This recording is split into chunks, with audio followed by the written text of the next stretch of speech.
Muito bem, pessoal, vamos lá para a nossa primeira aula, que é sobre o tema contextualização histórica e legal da Libras e da educação de surdos.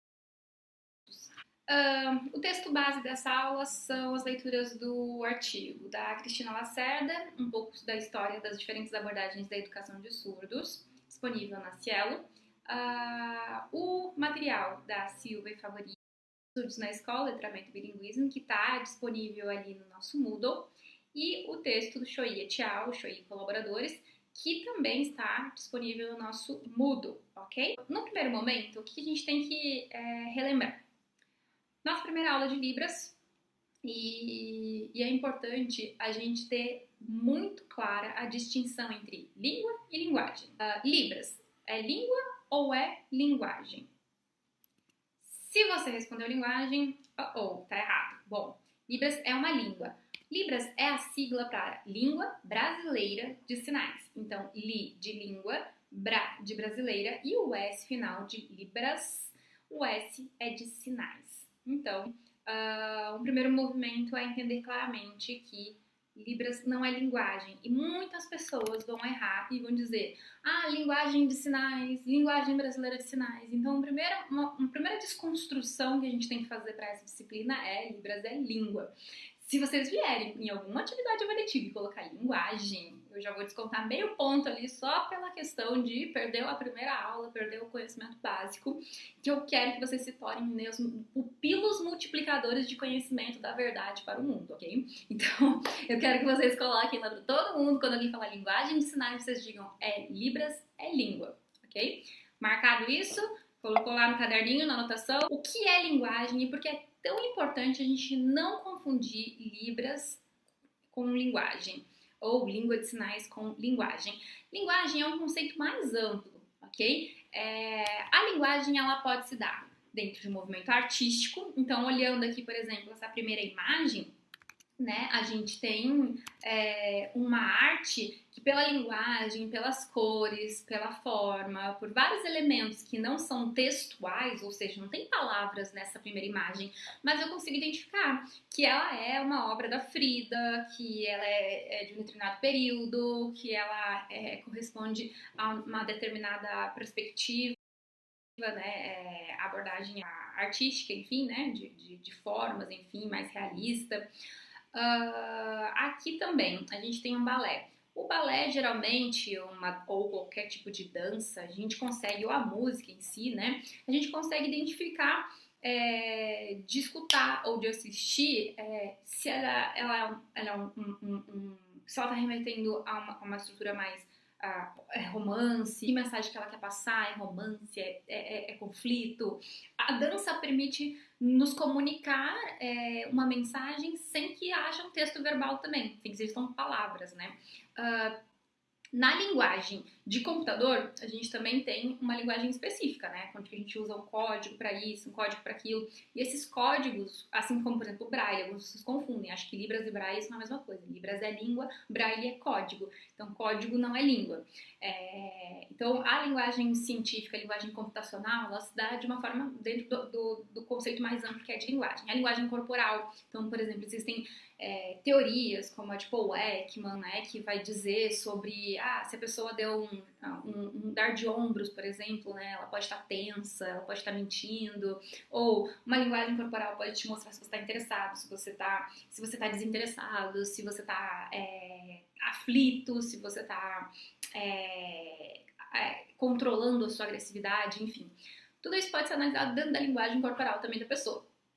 A gente tem também a linguagem de trânsito. As placas, por exemplo, elas também não têm um texto implícito nelas, às vezes, né? Um E com dois tracinhos, por exemplo, né? Tipo, marcado com um X ali, vai significar proibido estacionar e proibido parar. Mas isso não está em texto. É algo que a gente apreende ao longo da vida, né? Por meio dessas mensagens implícitas e não textuais. A linguagem ela pode ser a linguagem do golfinho, a linguagem das abelhas, a linguagem musical. Eu consigo identificar de ouvido se é uma música sertaneja, se é uma música, se é rock, enfim. Mesmo que às vezes essa música seja apenas instrumental, eu consigo identificar isso. Isso é a linguagem, ok? E aí vamos para a língua. Língua nada mais é do que os idiomas. Os idiomas, por exemplo, japonês, inglês, espanhol, enfim, todas essas línguas, elas têm aspectos gramaticais, que são fonologia, morfologia, sintaxe, semântica, pragmática, enfim, todos esses aspectos gramaticais que elas permitem serem analisadas. Então, uma língua ela pode ser descrita e analisada. Algumas línguas ainda não estão analisadas ou descritas por conta de conhecimentos acadêmicos, teóricos. Por exemplo, se você pega, às vezes, uma língua de uma comunidade indígena, ela não foi avaliada na sua sintaxe, na sua semântica, na sua pragmática, ela não foi feita isso porque a comunidade que utiliza aquela língua não está interessada. Mas a partir do momento que aquela língua ela faz um uso social de um grupo, ela é uma língua, ela não é mais, ela tem uma sintaxe, embora ela ainda não seja descrita, ela tem. A língua de sinais, por muito tempo, ela não foi descrita. Ela não teve esse processo de interesse, principalmente das pessoas da academia, da universidade, né, que fizessem essa descrição. Ela é muito recente a sua descrição, e a gente vai falar isso durante as aulas, mas ela vem mais ou menos de 1960, com o primeiro linguista vindo da Universidade de Gallaudet, que é o William Stoker Jr., que faz essa descrição com relação aos pseudofonemas, né, que alguns vão chamar de visemas, quiremas, enfim, mas os fonemas da língua de sinais, que ele identifica esses fonemas, fala um pouquinho da estrutura sintática da Libras. E isso acontece em 1960 na verdade com a Libras não, perdão, com a American Sign Language, que é a ASL, a língua de sinais americana. Então, depois no Brasil, mais ou menos na década de 80, começam a se importar essa teoria para também fazer uma análise da língua de sinais brasileira. Então é muito recente isso na língua de sinais. E tem línguas que não são descritas, não foram descritas ainda do ponto de vista gramatical. Mas isso não é nenhum pré-requisito, nem um empecilho para que a gente chame aquilo de língua, né? Então, embora não sejam descritas, os idiomas, todos eles são, né, línguas, ok? Então, essa é a diferença básica entre língua e linguagem. Eu acho que é essencial vocês terem essa compreensão para que a gente não cometa equívocos e aí se tornem multiplicadores da croquete aí para o universo, por favor. Então, vamos lá. Então, qual seria a diferença entre a língua portuguesa e a Libras? O canal de recepção e o canal de expressão. Se de um lado a língua brasileira de sinais ocorre de um canal de recepção que é a visão, eu preciso da visão. Se eu fechar meu olho, eu não vejo mais a língua de sinais. Embora eu ainda possa, pelo tato, às vezes, existem pessoas que são surdo-cegas.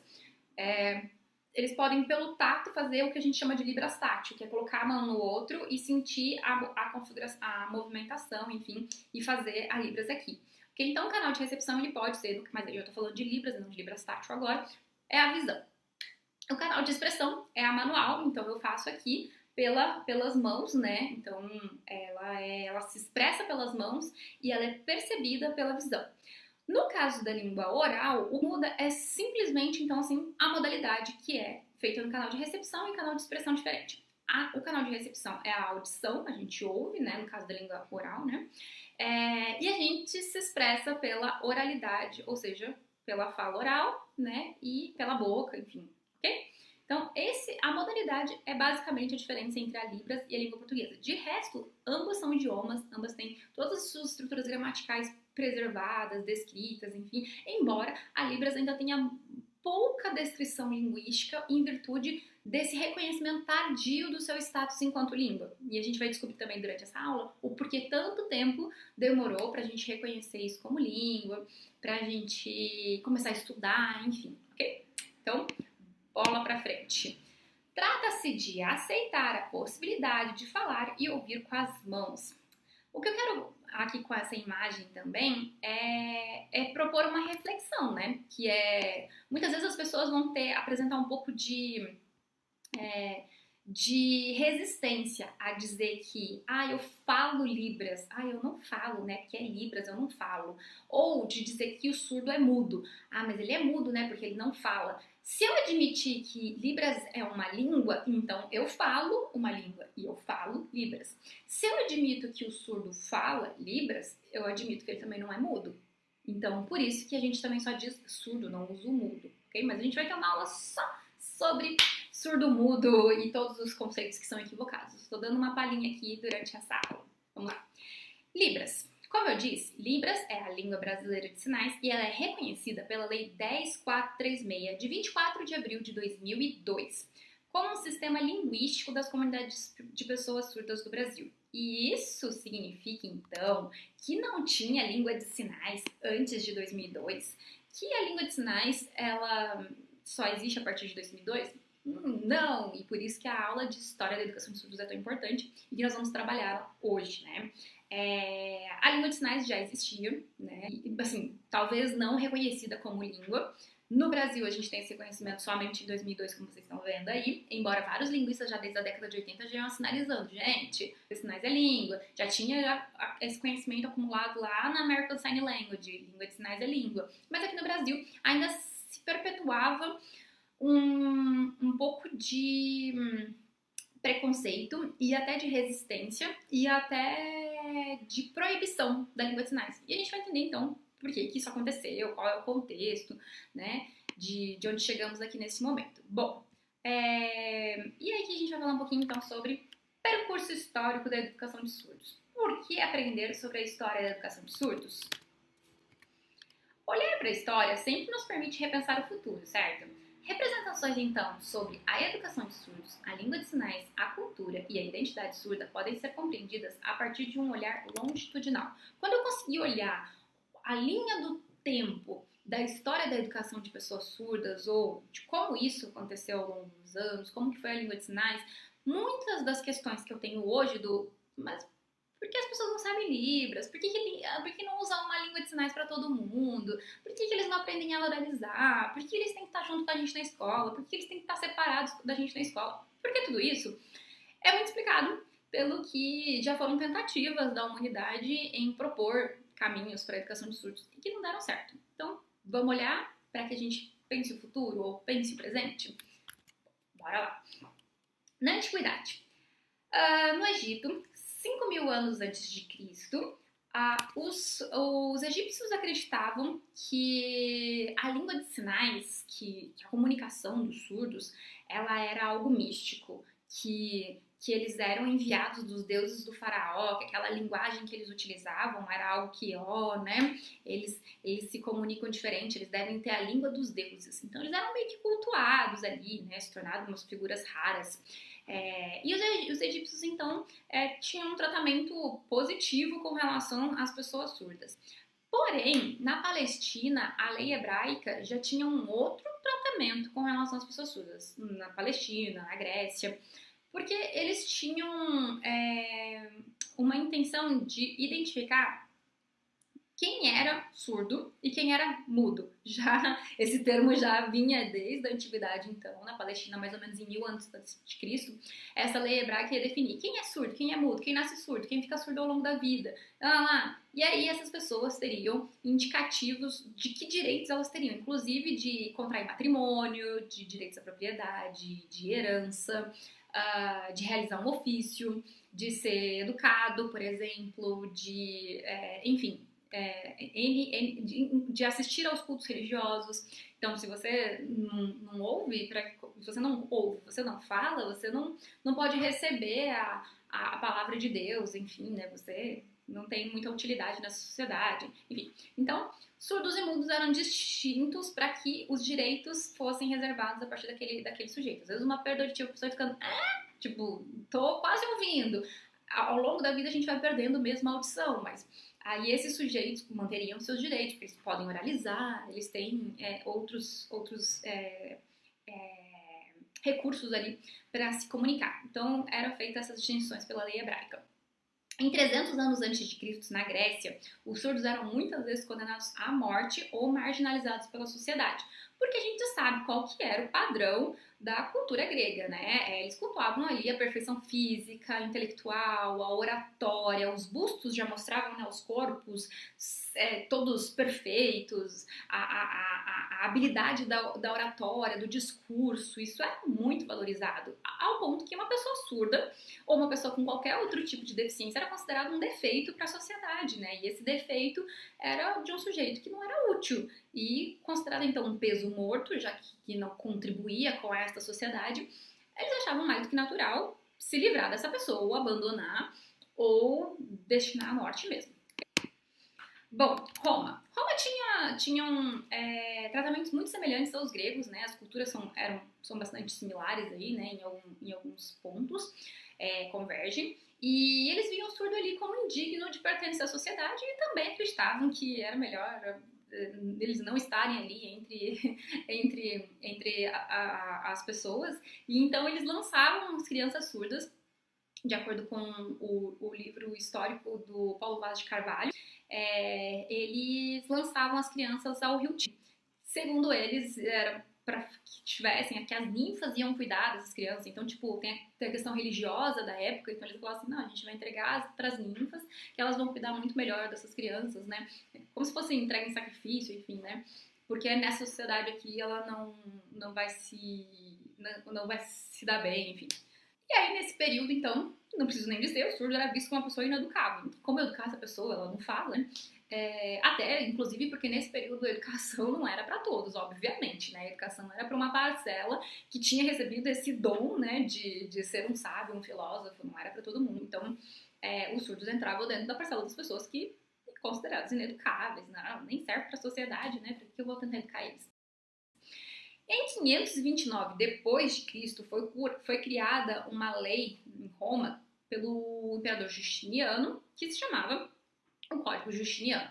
Ele foi influenciado pelo Talmud e distinguiu surdos e mudos para determinar direitos e obrigações, muito semelhantes ao que a gente falou da lei hebraica, enfim, que quem era surdo, quem era mudo, pode contrair matrimônio, pode ter direitos de bens de herança, pode celebrar contratos, enfim. Então, é mais ou menos nessa direção.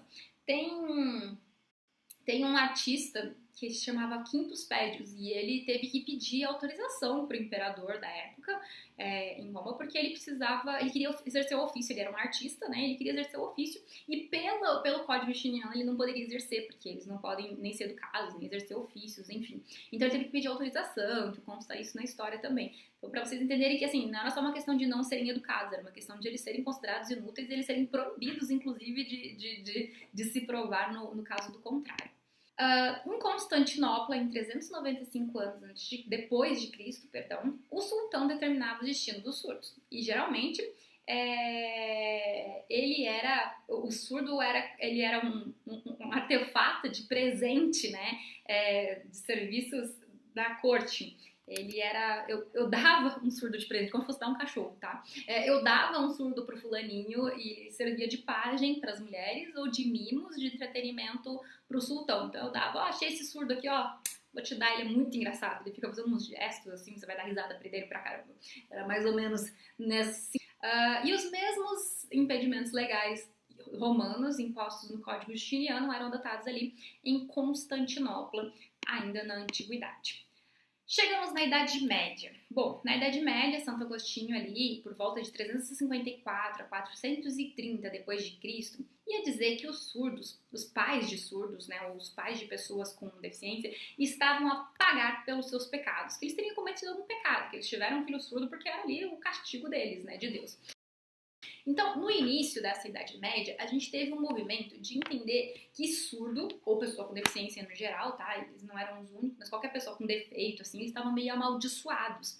E que eles vinham porque os pais tinham pecados para cumprir, enfim, pagar e tal. Essas pessoas eram perseguidas. A gente que a Inquisição matou milhares de pessoas. Pessoas consideradas loucas, dementes, porque as pessoas achavam que elas estavam possuídas pelo demônio, bruxas, né? Porque falavam sozinhas, as pessoas que falavam sozinhas, elas estavam vendo pessoas. E aí a gente esquecia que esquizofrenia, né? Esquecia não, desconhecia, né? Aspectos patológicos da deficiência mental, como por exemplo a esquizofrenia, onde as pessoas têm alucinações. Então, onde as pessoas têm alucinações e falam sozinhas e veem coisas, enfim. Essas pessoas, então, eram vistas como endemoniadas, bruxas, etc. E elas eram condenadas à morte, né? Então, as pessoas surdas, por conta das suas limitações na época, também eram perseguidas e mortas pela Inquisição. A deficiência era, portanto, um sinônimo de pecado, ou seja, se a pessoa nasceu deficiente é porque ela tem um pecado para cumprir, algo que ela precisa pagar ainda nessa vida. Posteriormente, a igreja começou a acolher as pessoas com deficiência. A igreja passa a entender que deficiência é algo que, embora seja considerado um castigo, ela pode ser as pessoas que acolherem, as pessoas que cuidarem dessas crianças, dessas pessoas com deficiência, vão ser consideradas almas caridosas e vão, tipo, comprar passagem direto pro céu, porque, nossa, né, olha a boa ação que ela tá fazendo com pessoas consideradas, tipo, desprotegidas, necessitadas, né? E aí surge também aquela questão das irmãs de caridade, que foram associações aí que se juntaram para cuidar dos mais necessitados. A gente sabe que a Idade Média é muito forte com a ascensão da Igreja Católica ao poder, né? Então ela se torna ali o grande poder, muito mais do que os impérios, né? Quando a gente tinha passado imperadores, sultãos, enfim, a gente tem agora um grande poder da Igreja Católica, né? E aí por isso a gente vai vendo esse movimento sendo ditado de qual é o tratamento da pessoa com deficiência, ele é ditado pelas pessoas com deficiência. Matamos ou agora acolhemos ela no nosso espaço? E aí as pessoas com deficiência elas começaram a ser acolhidas nos espaços da igreja. Mas é muito interessante a gente observar o que esse movimento tinha ali provavelmente relações com filhos de nobres que tinham seus filhos de nobres que eram pessoas com deficiência e que, por exemplo, era o único herdeiro. Então tinha uma família rica e o seu único herdeiro era surdo. O que acontecia? A igreja acolhia essa criança e junto com ela também acolhia os seus bens, direitos de herança, tudo isso, toda a herança que iria para essa pessoa viria para a igreja, porque a igreja estava acolhendo essa criança, estava cuidando, estava se responsabilizando pelos seus cuidados. Então, em troca, essas pessoas com deficiência faziam aí pequenos serviços também na igreja. Então, a igreja começou a acolher esses sujeitos, ok? E passou da gente a ter esse olhar de que, nossa, quem acolhe as pessoas com deficiência são pessoas caridosas, pessoas que vão para o céu, que têm um dom de Deus, enfim. Isso vem aí numa representação calcada da Idade Média. Tem história do arcebispo John de Beverley, de 700 anos depois de Cristo, que em York ensinou um surdo a falar. Ele olhou um surdo e falou assim, esse cara tem potencial. Vou pegar ele e vou ensinar ele a falar o Pai Nosso. Ele percebeu que dava para ensinar, enfim. E eu tô dizendo essa história porque foram os primeiros a observarem que o surdo poderia ser educável. Que ele não era um sujeito assim, nossa, não dá pra ensinar esse cara. Não, ele é um dos primeiros que vai fazer uma tentativa de ensino. Só que ele erra um pouquinho ali na abordagem. O que ele faz? Ele ensina o cara a falar, só que ele fala assim, como é que eu conto pras pessoas agora que eu ensinei ele? Já sei. Eu vou levar ele no meio da missa, no meio de todo mundo, aí eu vou dar a hóstia pra ele, e aí ele vai começar a falar, e eu vou dizer, milagre, eu vou ser beatificado. Não foi mais ou menos nessa história, tá, gente? Eu tô amplificando um pouquinho, mas foi essa a sequência.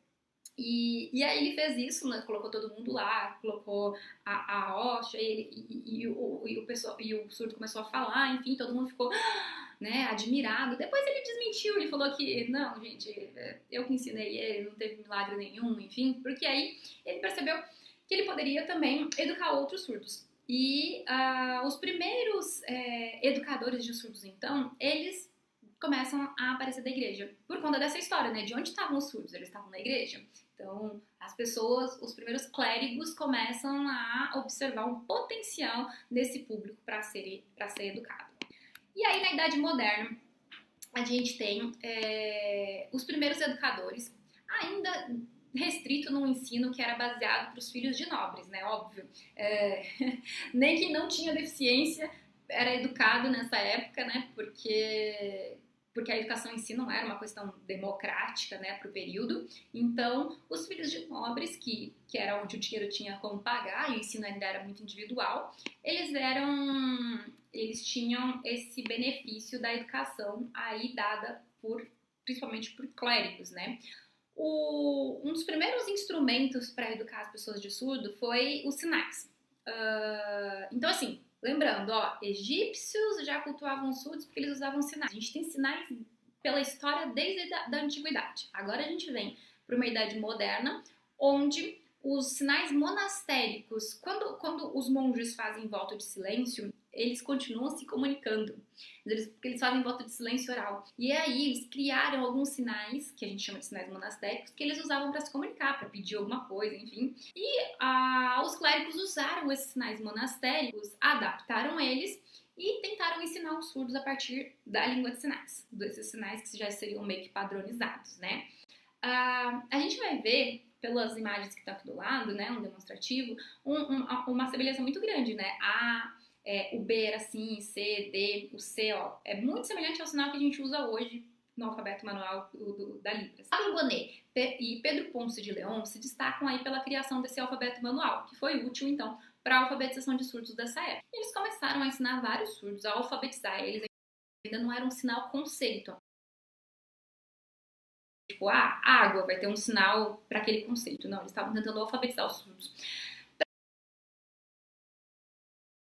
Para ensinar a escrita, a língua escrita ou a língua oral daquele país, francês, espanhol, enfim, e a partir de então eles teriam aquele direito. Lembra que eles só poderiam ter direito se eles mostrassem que eles tinham domínio, que eles eram só surdos, que eles não eram mudos, então que eles tinham domínio daquela língua daquele país. Então, eles não podiam se comunicar pela língua de sinais, eles tinham que se comunicar pela língua do país. Se eles pudessem escrever, alfabetizar e depois falar, aí eles teriam direito a herança e aí a se casar, inclusive, e gerar herdeiros, enfim. Então, os nobres tinham essa preocupação da posteridade da sua geração. E se eles pudessem educar seus filhos, eles pudessem encontrar em matrimônio, receber herança e dar sequência, né, à família, né, eles ficariam muito felizes. Entre 1760 e 1880, a gente começa a perceber também as contribuições de um abade que ficou muito famoso e é conhecido como o pai dos surdos, que é o abade Charles Michael de Lepé, ou o abade de Lepé, simplesmente. O abade Lepé estava ensinando duas crianças surdas, duas irmãs. E segundo um livro da Lúcia Haile, tá, gente? Eu vou contando aqui, depois eu vou lembrando as referências. Ele estava ensinando essas duas crianças surdas, educando elas, enfim, e ele percebeu que entre elas já havia uma comunicação entre sinais. E aí ele pensou, por que eu tô aqui ensinando a partir dos meus sinais e eu não aprendo com elas, que eu acho que vai ser muito mais efetivo? E aí ele aprendeu os sinais com elas, viu que ali entre elas já havia uma comunicação, aprendeu os sinais com elas e utilizou esses sinais para educá-las. Ele viu que isso deu tão certo que ele pensou, tem vários surdos que não são filhos de nobres, que estão pelas ruas de Paris, porque eles são os surdos pobres, né? Eles estão pelas ruas de Paris espalhados e eles devem também ter uma comunicação. Vou ver como é que isso funciona. Foi para as ruas de Paris e começou a aprender com os surdos a língua de sinais francesa, que estava ali dispersa, que ninguém estava chamando de língua também, inclusive o Lepé não achava que era língua, tá? Ela estava tentando aprender porque ele pensou que se ele utilizasse essa língua, essa comunicação, né, seria muito mais eficiente para alfabetizar as pessoas surdas, ele queria fazer esses experimentos, enfim. E aí ele abriu uma escola na garagem de casa, isso está no livro de Harlan Lane, vocês podem conferir também. Todas essas referências que às vezes eu tô falando aqui, se tiverem alguma questão, quiserem a referência completa, vocês me mandam por e-mail e eu compartilho também, que às vezes eu esqueço de colocar todas aí no nosso material. Bom, aí ele abriu uma escola no fundo da garagem de casa dele e começou a educar os surdos que estavam, surdos pobres, né, os surdos que não podiam pagar por isso. Com isso, a gente tem uma guinada na educação de surdos, que é de um ensino individual, tutorial, né, onde tinha um tutor para aquelas crianças pago pelas famílias de nobres. Agora a gente tem as primeiras escolas para surdos, que é como a gente vai entender, né, que é esse ensino que o Abade Lepé difundiu a partir da sua garagem, né, enfim, que é um ensino coletivo e público, porque era gratuito. O que ele fazia para ele ganhar dinheiro, então, como é que ele fazia isso, né? De onde ele tirava dinheiro? Ele pegava os surdos, levava para as ruas e fazia demonstrações do seu método. Ele perguntava, por exemplo, qual que é a capital da França, qual que é a capital dos Estados Unidos, enfim. As pessoas iam fazendo perguntas e os surdos iam escrevendo e demonstrando para as pessoas que o método dele funcionava, ou seja, que aqueles surdos estavam alfabetizados, que tinham um conhecimento adquirido, mas que se comunicavam através. Todo mundo ficou muito impressionado, vinha gente de todas as partes do mundo ver o método do Abade Lepé. Ele foi difundido por vários países, inclusive eu vou dizer isso depois, Brasil, Estados Unidos, enfim, começaram a importar então esse método visual, como ficou chamado, né, através dos sinais franceses. E os alunos surdos se tornaram educadores. Ele começou a utilizar esses alunos que ele foi educando. Eles adotaram, claro, o método visual e começaram a se tornar os seus multiplicadores.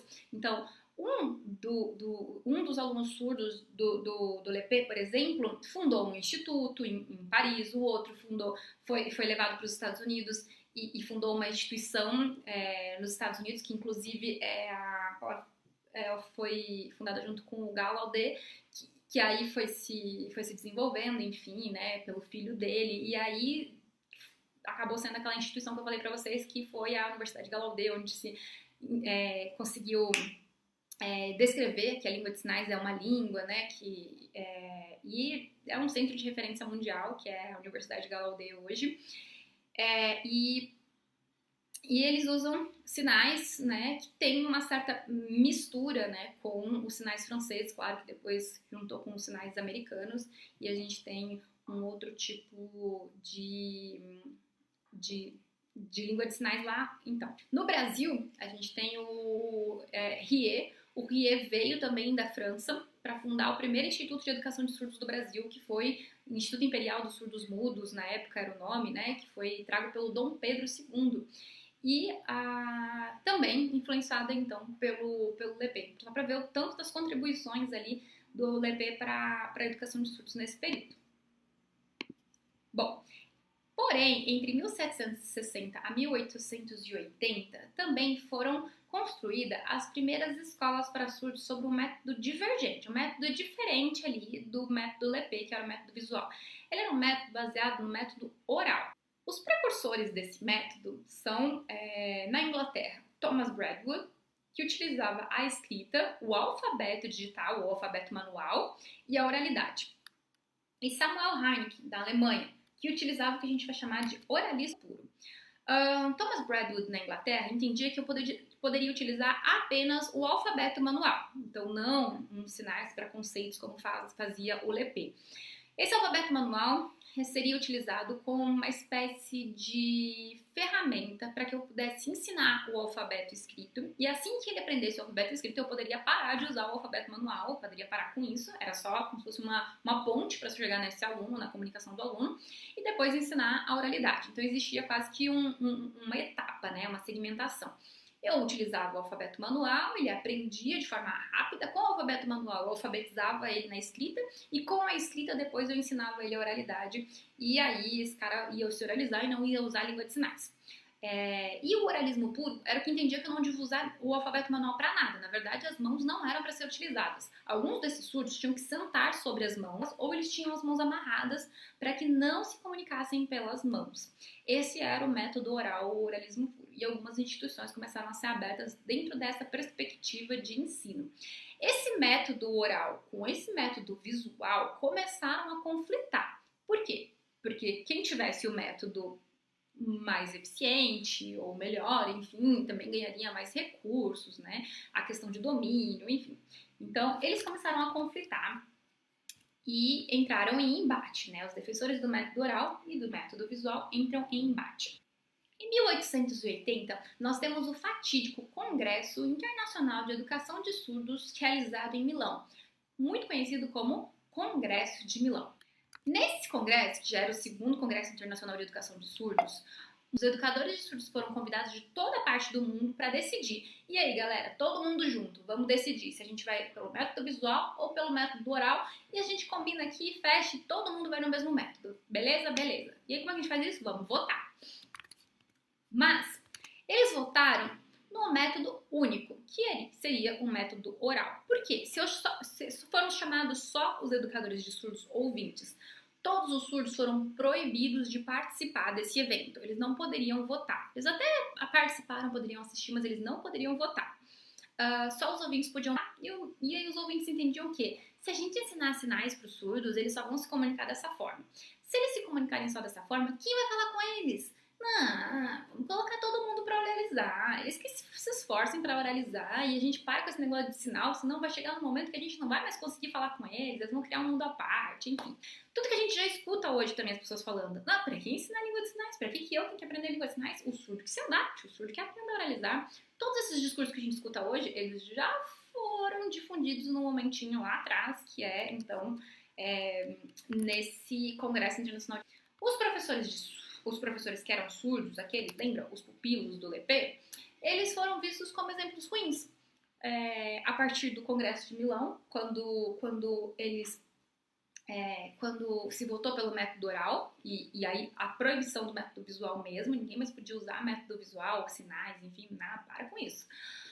Os educadores de surdos que só podiam ensinar através da língua de sinais, como por exemplo o caso do Rie, que eu falei para vocês, né, ou de outros surdos, né, que estavam aí espalhados pelo mundo, né, como educadores, começaram a ser demitidos, porque eles eram vistos como exemplos ruins. Se eles não podem ensinar pela oralidade, que é o método que a gente escolheu que vai ser o método único, como é que eles vão estar fazendo? Vão ficar influenciando mal os outros alunos.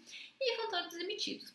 O trabalho, geralmente, das pessoas com deficiência, das pessoas surdas, eles começaram a ser restritos a trabalhos mais manuais. Então, um trabalho intelectual que era de um professor, ele só era dado ou para um professor que fosse oralizado ou por ouvintes, ok? Surdos não. Consequências no desenvolvimento educacional e linguístico dos surdos foram sentidas ao longo de quase um século.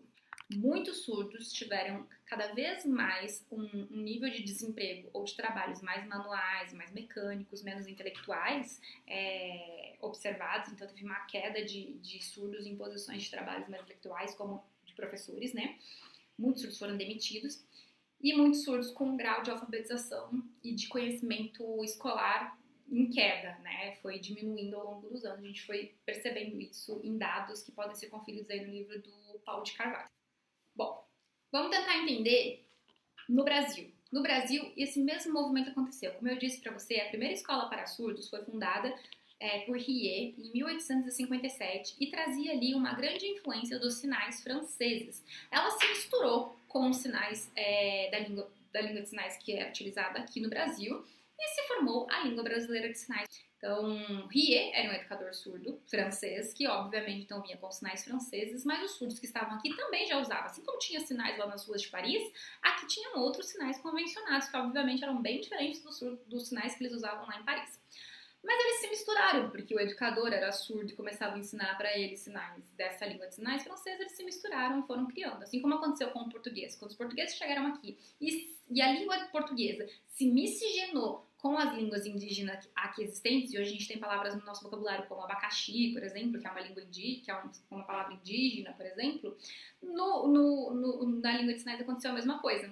Porém, como a gente não foi colonizado na língua de sinais pelos portugueses, sim pelos franceses, a língua de sinais ela vai apresentar uma influência da língua de sinais francesa. E por isso é muito mais fácil encontrar semelhança entre a língua de sinais brasileira com a língua de sinais francesa e com a língua de sinais americana do que encontrar, por exemplo, semelhança da língua de sinais brasileira com a língua de sinais da Inglaterra, onde eu disse para vocês que a educação era muito mais oralista, né? Porque era o método oral. Então a gente vai ver que o movimento da língua de sinais ele vai ter semelhanças com determinados países e distanciamento de outros países, e que isso não tem nada a ver com as línguas orais, com o movimento onde a colonização nossa da língua portuguesa traz uma semelhança muito maior com a língua portuguesa de Portugal e uma distância maior, por exemplo, com o inglês dos Estados Unidos.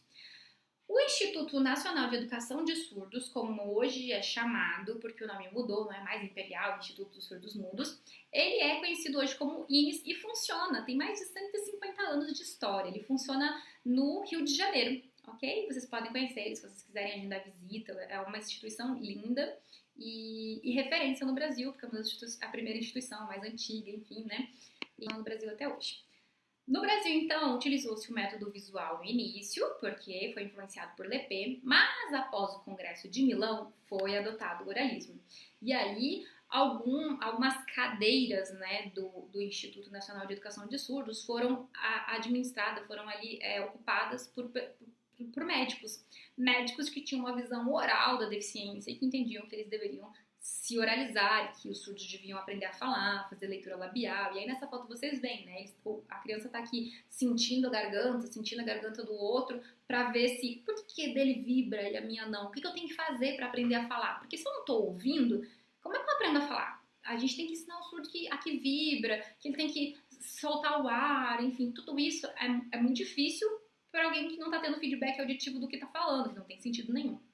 E aí, seguindo tendências mundiais, na década de 1980, o Brasil começou depois a adotar a comunicação total, tá? E que a gente vai falar um pouquinho numa aula do que era a comunicação total, que era um misto aí. São 3 abordagens, que são as abordagens principais aí da educação de surdos. O bilinguismo, a comunicação total. Bom, abordagem de ensino, então. O oralismo, só para fazer uma linha do tempo e vocês entenderem, o oralismo acabou sendo adotado ali depois do Congresso de Milão, todo mundo tinha que se oralizar, todo mundo tinha que se comunicar pela língua oral, enfim. E só que ao longo dos anos ele foi mostrando que havia um insucesso escolar e linguístico desse tipo de abordagem. Com isso, as pessoas começaram a voltar atrás e falar assim: e se a gente propor uma comunicação total? Ou seja, o jeito que ele se comunicar tá bom. A gente vai usar sinal, vai usar escrita, vai usar imagem, vai usar um misto de tudo. E aí depois que ele aprender tudo, aí a gente ensina a oralidade para ele. Mas assim, o misto de tudo, esse hibridismo aqui, era utilizado como também uma muleta, uma bengala, para que você pudesse pular depois e aprender só a língua oral. Mas na verdade, essa transição acabou sendo um resgate da aceitação do retorno da língua de sinais para as salas de aula. Os sinais voltaram a ser aceitos na sala de aula para usar como um dos recursos disponíveis da comunicação total.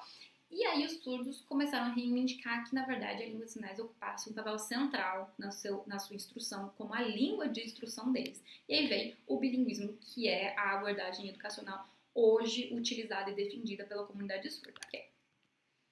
Bom, a abordagem de ensino, como eu disse, a comunicação total, ela se provém, então, do uso de escrita, sinais, oralidade, figuras, mímica, gestos, tudo que for possível. E tem uma preocupação maior com a comunicação. Então, não me interessa muito desenvolver uma língua. O negócio meu é que eles se comuniquem. Se eles se comunicarem, beleza. O bilinguismo, por sua vez, vai defender a língua de sinais como a primeira língua dos surdos. E a língua majoritária, que no caso do Brasil é o português, que seja entendida como a segunda língua. Ou seja, a língua de instrução vai ser a Libras e por meio dela a gente ensina o português. E a educação vai poder ser ministrada de uma forma meio bilíngue, português e Libras concomitantemente. O sujeito surdo, então, é entendido como bilíngue, ou seja, ele tem duas línguas e ele é.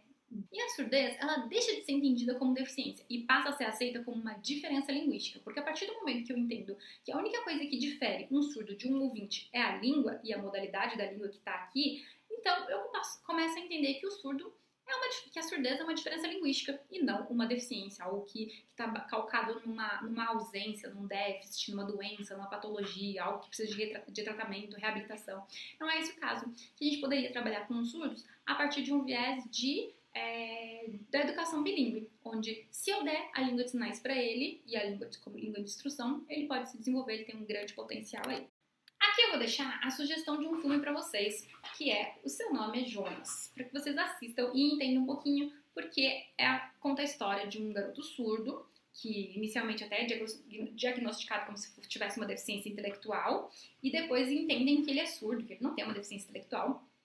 A mãe recebe orientações de uma abordagem oralista, que ainda é importante a gente frisar que essa abordagem oralista ainda existe, viu? Existem vários defensores da abordagem oralista até hoje que vão ter todos esses argumentos, esse discurso que a gente estava dizendo aqui, que ao longo da história eles foram refutados, né, cientificamente, mas a gente ainda tem pessoas que divergem entre essas duas abordagens. E essa mãe recebe essas orientações, embora o filme seja antiguinho, gente, isso ainda se perpetua até hoje, tá? E aí, só que chega um determinado momento que ela percebe que ela não está dando conta com a língua oral. E ela apela, então, para a língua de sinais, ok? Então, acho que é legal assistir esse filminho. Aqui também eu deixo outra sugestão de vídeo para vocês, que é A Vida em Libras, a história do surdo. Na TV Ines, a gente consegue acessar esse videozinho e vocês conseguem, nesse vídeo, ter áudio, ter legenda e ter língua de sinais. Vai ser bem interessante, porque ele vai falar um pouquinho sobre também essa história, ou esse movimento histórico que eu contei pra vocês da educação de surdos, ok?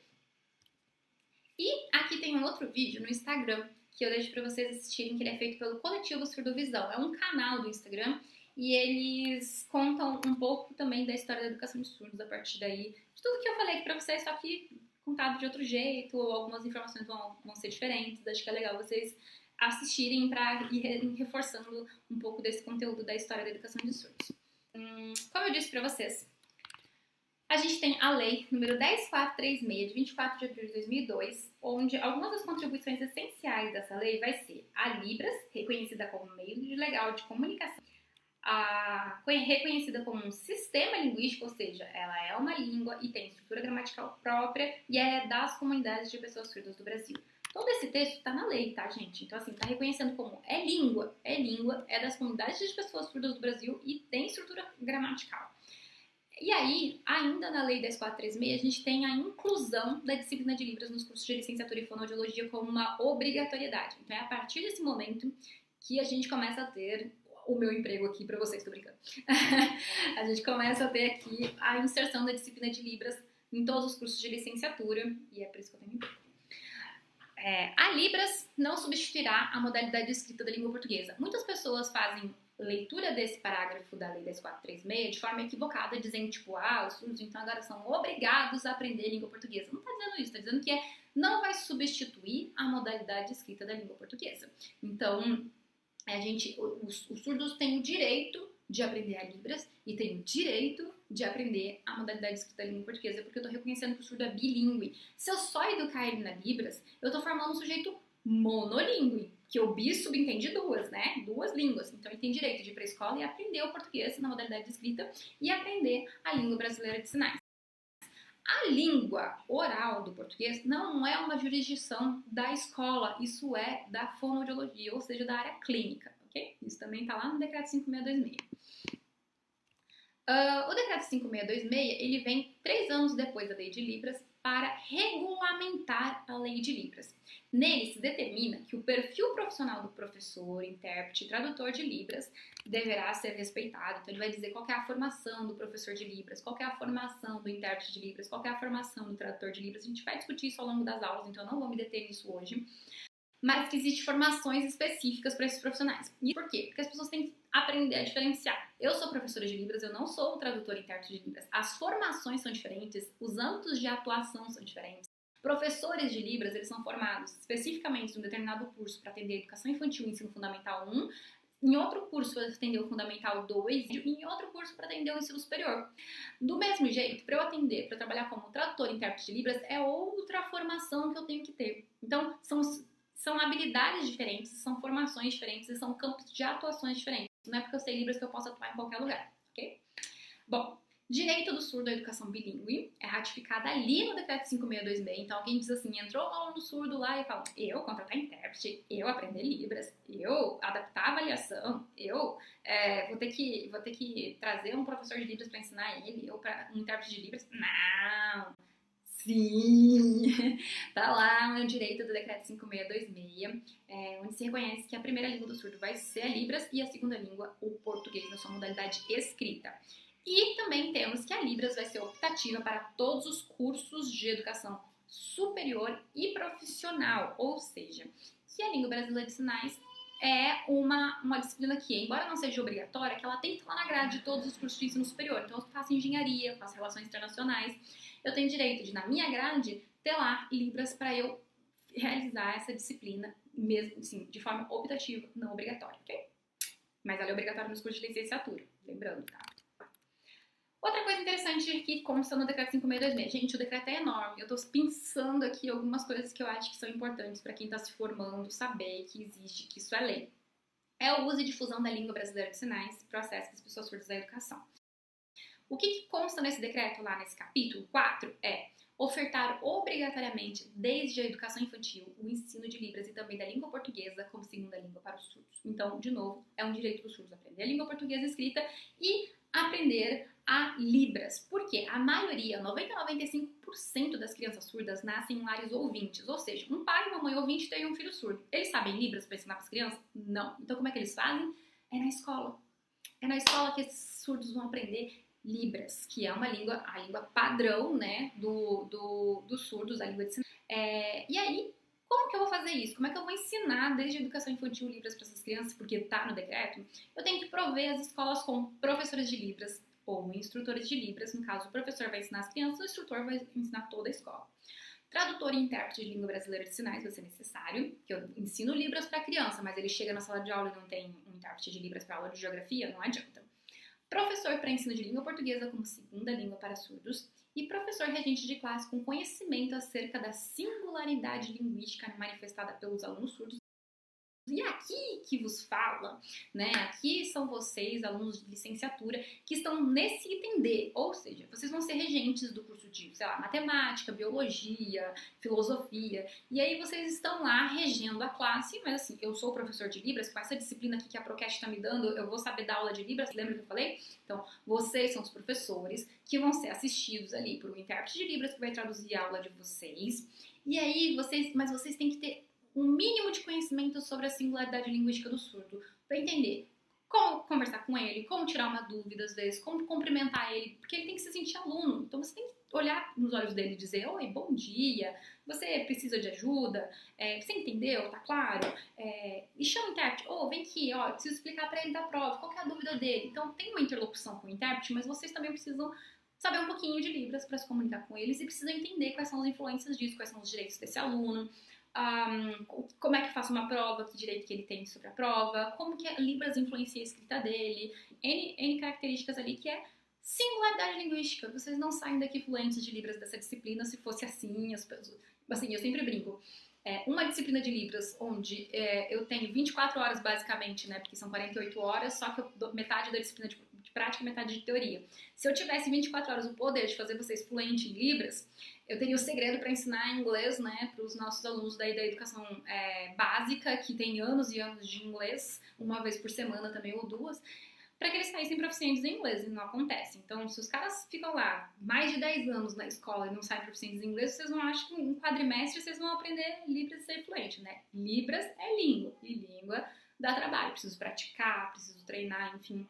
Então, aqui é uma Libras básica, mas temos a disciplina de Libras 2, né? Ou seja, na verdade chama Práticas em Libras, que eu pretendo oferecer ainda esse ano aí. E vocês podem se matricular depois se vocês tiverem interesse. E essa disciplina 48 horas mais prática mesmo, para ir dando uma continuidade também na língua de sinais. Outras questões que estão ali postas no decreto 5626 é a garantia do atendimento às necessidades educacionais especiais dos alunos surdos, desde a educação infantil, na sala de aula e também sala de recursos em turno contrário. Então, os alunos surdos vão ter direito, no turno contrário da educação regular, a irem para um professor especialista que vai atender eles em algumas necessidades, como, por exemplo, no ensino da Libras, em apoio de algumas atividades. Apoio da comunidade escolar no uso na difusão da Libras entre os professores. Então, todos os professores vão ter direito até vão ter aula de Libras, adotar mecanismos de avaliação coerentes com o aprendizado de segunda língua na correção de provas escritas, valorizando o aspecto semântico e reconhecendo a singularidade linguística manifestada no aspecto formal da língua portuguesa. Então, a avaliação do surdo vai ter que ser diferenciada. A gente vai falar isso em outra aula, então eu não vou me aprofundar, mas é só para vocês ficarem com essa informaçãozinha aí já. Desenvolver e adotar mecanismos alternativos para avaliação de conhecimentos expressos em Libras, desde que devidamente registrados em vídeos ou em outros meios eletrônicos tecnológicos. O que significa isso? Significa que se eu for fazer uma avaliação, por exemplo, de geografia com o meu aluno e o meu objetivo é avaliar se ele entendeu os aspectos do conteúdo da geografia e não avaliar se ele sabe escrever, né? Não é português que eu estou avaliando, não é a escrita dele. A escrita dele vai ter diferença porque ele aprende a escrita como uma segunda língua. Eu posso fazer um vídeo, por exemplo, dessa prova com ele. Então isso está respaldado na legislação. Eu posso fazer um vídeo. Ele vai responder essas perguntas, o tradutor intérprete pode traduzir para você e você corrigir isso com base no vídeo dele e não estritamente no texto escrito dele, onde ele vai ter mais dificuldade, ok? No caso de uma prova de português, não, tá, gente? Onde eu tenho que estar avaliando o português dele, a escrita, o domínio escrito, a leitura, enfim.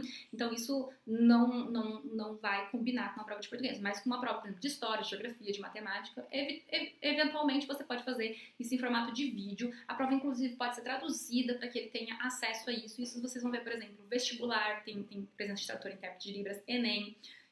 Então, sempre vai ter essa acessibilidade, né? Isso está em lei também, que durante as provas os alunos surdos têm direito ao intérprete, tá? E a prova traduz. A concepção de surdez. Bom, essa concepção de surdez que envolve o método visual e o método oral, ou agora a gente utiliza termos diferentes que são bilinguismo e oralismo, tá? Essas duas são abordagens. A gente falava método visual e método oral lá atrás na história, porque as pessoas não entendiam que Libras era língua, então falava método visual. Hoje a gente usa o conceito de bilinguismo e oralismo. Então não um método, não é mais um método, mais uma abordagem.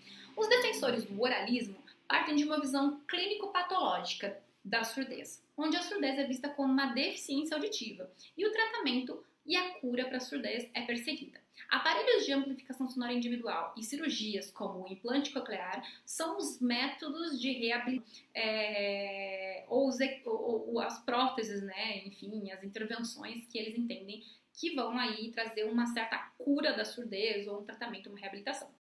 Numa abordagem socioantropológica, eu entendo a surdez como uma diferença linguística. E eu penso que o acesso à língua de sinais vai promover para o meu aluno uma melhor qualidade de vida em inserção social e desenvolvimento intelectual, cognitivo, enfim. Também entendo que pela questão socioantropológica há uma construção da identidade surda que vai ser privilegiada quando um surdo tiver contato com outros surdos, quando ele perceber que tem outras pessoas iguais a ele. Então, tem uma construção de uma identidade surda. E também a gente entende que existe uma cultura surda com a qual ele tem que ter contato para que ele possa se apropriar e desenvolver essa cultura surda. Como eu disse, a maioria dos surdos são filhos de pais ouvintes, então às vezes ficam restritos e não têm contato com a cultura surda. Quando eles não têm contato com a cultura surda, muitas vezes os surdos entendem que eles são únicos no mundo, que não existem outros surdos, enfim, isso traz uma consequência muito forte na construção identitária, na educação, sentimento de frustração, sentimento de isolamento. E aí toda essa abordagem socioantropológica vai dar um olhar mais humano e mais social mesmo, mais do sujeito, uma preocupação mais com a formação desse sujeito, ok? Bom, para a próxima aula, pessoal, eu quero que vocês leiam um livro da Audrey Gesser, que também está lá no Desculpa no Moodle. Ainda eu tô com o Tidinha na cabeça, né, gente? Primeira vez que eu tô dando disciplina aqui na UFABC pelo Moodle, então me desculpem. Esse livro vai estar disponível para vocês lá no Moodle, para vocês lerem. E se vocês quiserem comprar também um livro fininho, super legal, aconselho. E ele vai falar sobre os mitos da língua de sinais. Os mitos sobre a língua de sinais, o surdo e a surdez. E a gente vai discutir isso na próxima aula, ok? Dúvidas? A dúvida é o princípio da sabedoria. Então não deixe de anotar suas dúvidas e nós vamos tirá-las no nosso momento de interação daqui a pouco, na nossa aula, tá bom? Muito bem, muito obrigada. Beijo, tchau, tchau.